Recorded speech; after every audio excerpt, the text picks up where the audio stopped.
On vit dans un monde qui, on s'entend, est particulièrement fucké et qui est à l'envers, là, upside down, à tellement de niveaux, qui ne prend aucunement l'humain en priorité, en considération, où tout va vite, où on est constamment sollicité, puis stimulé, puis poussé à performer, puis à consommer, puis à être devant nos écrans constamment, puis à littéralement prostituer notre énergie vitale pour des miettes, pour une validation externe qui dure jamais, qui est jamais satisfaisante, et à quel prix?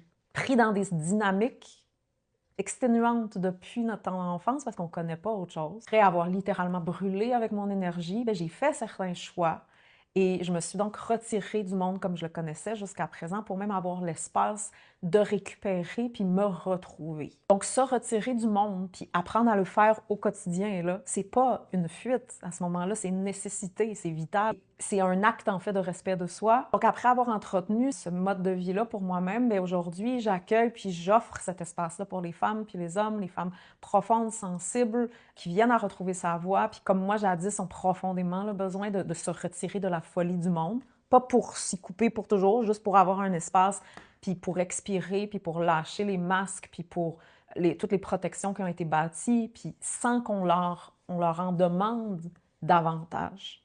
Parce qu'il y a une limite à ce qu'on peut donner, puis donner, puis donner sans qu'on se ressource à une source réelle.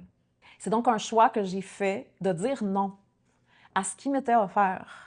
J'avais littéralement une carrière lucrative en tant qu'actrice. Si j'avais continué, ça aurait juste continué à croître. Mais ça me faisait mal profondément, puis je pouvais juste pas prétendre le contraire. Donc, je me suis pas retirée du monde pour disparaître. Au contraire, mais c'est pour pouvoir être dans le monde, mais de façon plus juste, puis plus saine, puis plus incarnée. Parce que tout le monde est fou autour, que moi aussi, je dois être folle.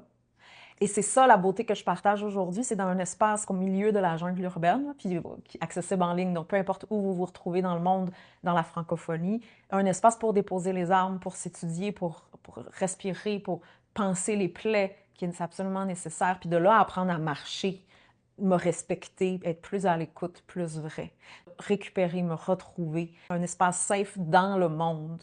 Sachez que c'est pas une faiblesse, au contraire, en fait, c'est un appel profond puis réel.